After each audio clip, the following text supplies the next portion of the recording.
Hello everyone, UGC net champion YouTube channel पर मैं रवि जांगड़ा स्वागत करता हूं आप सभी का।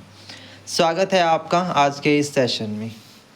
आज का जो हमारा सेशन है, इस सेशन में हम लोग एचपीएससी असिस्टेंट प्रोफेसर का जो सिलेबस है उसको हम डिस्कस करने वाले हैं।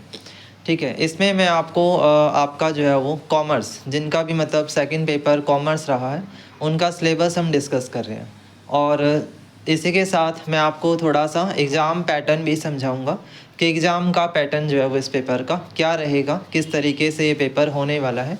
और एक अच्छी वैकेंसी आई हुई है हरियाणा के अंदर, तो सभी को इसे टारगेट जो है वो करना ही चाहिए। चलिए, तो अगर मैं बात करूं सबसे पहले कि अगर इसका सिलेबस देखा जाए कि सिलेबस हमारा इसमें क्या है। ठीक है, तो सिलेबस जो है वो कॉमर्स का है। ये syllabus for the recruitment test for the post of assistant professor college cadre in the subject of commerce, कि जो कॉमर्स से रिलेटेड है ना, कॉमर्स से जो बिलोंग करते हैं स्टूडेंट, वो अपना सिलेबस जो है वो इसमें देख रहे हैं। चलिए शुरुआत करेंगे हम सिलेबस की। तो इसमें आपका ना सिलेबस में 10 यूनिट डिफाइन करी गई है। जैसे कि आपका यूजीसी नेट पेपर 1 में 10 यूनिट है, पेपर 2 में भी 10 यूनिट है, तो वही 10 यूनिट आपको यहाँ पर देखने को मिल रही है। थोड़ा बहुत जो है वो माइनर चेंजेस इस पेपर में हमें देखने को मिलेगा। जैसे कि यूनिट नंबर 1 है वो आपकी बिजनेस इन्वायरमेंट। यूनिट नंबर 1 आपके बिलोंग करती है बिजनेस इन्वायरमेंट से। और बिजनेस इन्वायरमेंट में क्या क्या सिलेबस दिया हुआ है एक बार हम देख लेते हैं। सबसे पहले है meaning and elements of business environment. ठीक है, जो बिजनेस इन्वायरमेंट क्या होता है, उसके जो कंपोनेंट है उसमें आपका माइक्रो, मैक्रो, इंटरनल, एक्सटर्नल है ना, हर तरह का जो टाइप ऑफ इन्वायरमेंट है वो आपका काउंट जो है वो हो जाता है। फिर इसी तरह से हमारे पास टॉपिक आ जाएगा कि इकोनॉमिक इन्वायरमेंट क्या है, इकोनॉमिक पॉलिसीज़ क्या होती हैं, इकोनॉमिक प्लानिंग क्या होती है ना, ये चीज़ आपकी यहाँ पर पूछी जा रही है। इसके अलावा legal environment of the business in India, competition policy, consumer protection act, environment protection act. ठीक है, ये आपके सारे लीगल एक्ट हैं जो इसमें इन्वायरमेंट से रिलेटेड हैं। देन आपका पॉलिसीज़ हैं liberalisation, privatisation and globalisation, second generation reform, industrial policies and implementation. Then उसके बाद industrial growth and structural changes. ठीक है, तो यहाँ पर हमें जो है वो थोड़ा सा चेंजेस देखने को मिल रहा है बिजनेस इन्वायरमेंट के सिलेबस को लेकर के। ठीक है, ये आपका बिजनेस इन्वायरमेंट का यूनिट रहेगा। फिर उसके बाद फाइनेंशियल एंड मैनेजमेंट अकाउंटिंग। ठीक है, मैनेजमेंट अकाउंटिंग हो या फाइनेंशियल अकाउंटिंग हो, बेसिकली अकाउंट जो है वो कंप्लीट ही आता है, चाहे वो आपका +1 से स्टार्ट होकर के आफ्टर पीजी तक का जो अकाउंट है उसमें आपका सारी चीज़ें कवर जो है वो हो जाती हैं। तो इसमें ऐसा नहीं है कि भाई सिर्फ यही पॉइंट आएंगे, आपका कंप्लीट जो है वो अकाउंट इसके अंदर काउंट होती है।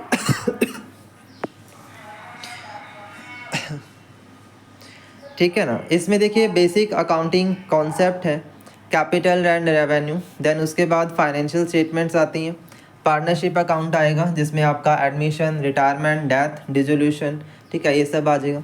कंपनीज अकाउंट आ जाएंगे जिसमें issue, forfeiture, pro rata allotment, valuation of the share, purchase of the business, amalgamation, absorption, reconstruction, holding company, है ना, ये सारे पार्ट आपके इसमें बन जाते हैं।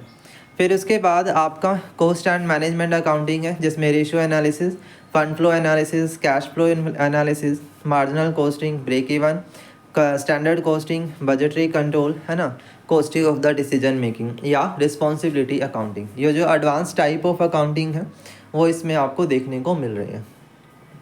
उसके बाद अगर हम बात करें बिजनेस इकोनॉमिक्स की, तो इसमें आपका बेसिक है नेचर एंड बिजनेस इकोनॉमिक्स। ठीक है, प्रॉफिट एंड वेल्थ मैक्सिमाइजेशन है, डिमांड एनालिसिस है, इलास्टिसिटी ऑफ डिमांड है, इंडिफरेंस कर्व है, लॉ ऑफ डिमांड है।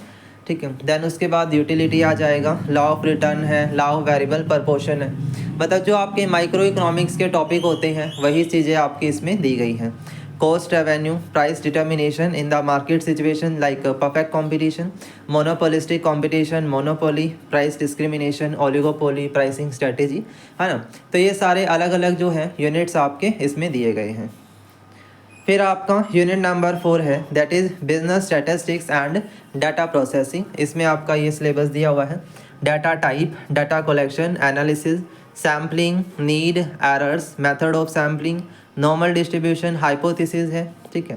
मतलब कि डाटा का जो बेसिक पार्ट है वो भी इसमें इंक्लूड किया गया है कि डाटा होता क्या है, कलेक्शन ऑफ डाटा कैसे होगा, मेथड्स क्या होंगे, सैम्पलिंग क्या होती है, मेथड्स ऑफ सैम्पलिंग क्या होती है, एरर्स कब आते हैं, हाइपोथेसिस क्या होती है उसका प्रोसेस, हाइपोथेसिस से रिलेटेड एरर कौन कौन से हैं, ठीक है। कोरिलेशन और रिग्रेशन का टॉपिक है, पैरामीट्रिक नॉन पैरामीट्रिक टेस्ट जो आप फर्स्ट पेपर में भी पढ़ते हैं, डाटा प्रोसेसिंग है, ठीक है। कंप्यूटर में डाटा कैसे प्रोसेस होगा, उसकी एप्लीकेशन क्या है, computer application in accounting, inventory and marketing, right.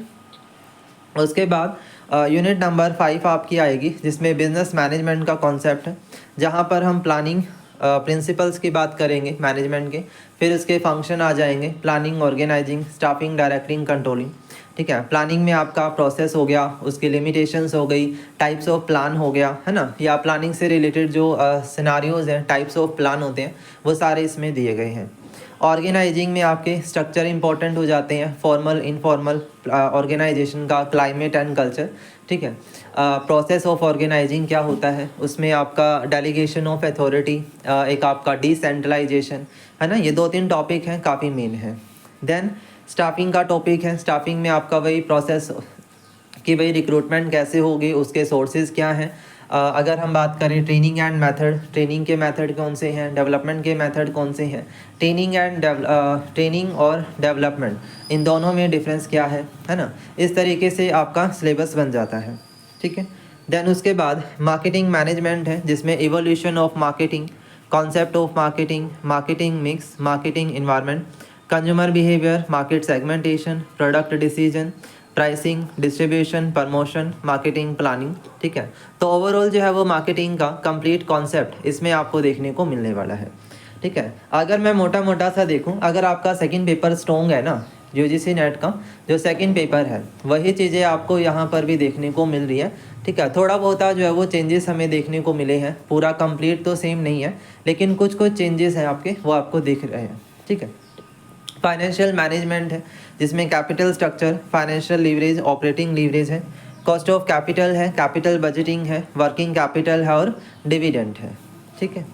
Then human resource management है, अलग से आपका यूनिट दिया हुआ है ह्यूमन रिसोर्स मैनेजमेंट का, जिसमें ह्यूमन रिसोर्स मैनेजमेंट के फंक्शन, उसकी प्लानिंग क्या है, रिक्रूटमेंट एंड सिलेक्शन क्या होता है, ट्रेनिंग एंड डेवलपमेंट, कंपनसेशन से रिलेटेड लॉ क्या है, वेज एंड एडमिनिस्ट्रेशन प्लानिंग हमारी कैसे होएगी, इंसेंटिव्स प्लान क्या होते हैं, मोरल एंड प्रोडक्टिविटी बढ़ाने के लिए क्या क्या स्ट्रेटजीज फॉलो होती हैं, परफॉर्मेंस अप्रेजल के मेथड आपके इंपॉर्टेंट रहेंगे, इंडस्ट्रियल रिलेशन क्या है, वर्कर पार्टिसिपेशन, वेलफेयर, ठीक है। ये सब चीज़ें इसमें दी गई हैं। फिर आपका यूनिट 9 है बैंकिंग से रिलेटेड, जिसमें बैंकिंग के क्वेश्चन आएंगे, टाइप्स ऑफ बैंक आएगा, आरबीआई आएगा, नाबार्ड आएगा, रूरल बैंकिंग, ठीक है, बैंकिंग सेक्टर रिफॉर्म, ई बैंकिंग, ये सब चीज़ें। एंड 10th यूनिट आपके इंटरनेशनल बिजनेस की है, जिसमें IMF, वर्ल्ड बैंक, है ना, IFC, ये सब चीज़ें दी हुई हैं, यानी जितनी भी इंटरनेशनल ऑर्गेनाइजेशंस हैं उनके ऊपर फोकस है। अगर मैं ओवरऑल इस सिलेबस की बात करता हूँ तो आपने ये चीज़ ध्यान रखनी है कि यहाँ पर आपका लीगल का सिलेबस देखने को नहीं मिला और एक टैक्स का सिलेबस नहीं मिला, है ना। बाकी चीज़ें तो है ही हैं, बट सिर्फ लीगल एस्पेक्ट नहीं है और इनकम टैक्स नहीं है, बाकी सारे 10 के 10 यूनिट हैं और डिवाइडेड हैं, ओके। तो ये तो हो जाती है कि हमारा सिलेबस किस तरह से रहेगा। फिर दूसरा इसमें जो है आपका एग्ज़ाम पैटर्न।